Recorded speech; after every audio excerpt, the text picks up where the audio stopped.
ang problema ko sa mata, tong pag-adto na ko sa Davao, gi-inject ni siya, kay may pula nga dugo sa likod sa mata ko.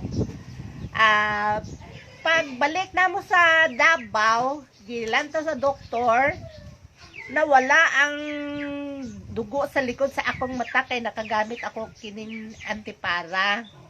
Sa tutod, hindi himo-himo nga istorya. Mismo doktor nakasiling na wala na ang dugo sa likod sa mata ko.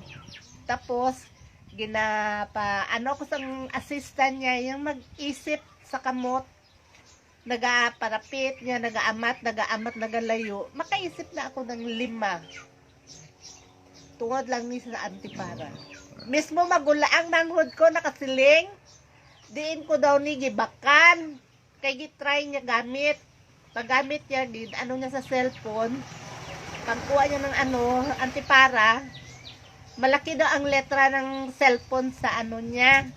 Sabi niya, saan mo ito binili? Sabi ko, mayroon sa akin, nagpunta, nag-detox ako, nag-inom ng alkaline, tapos itong salamin.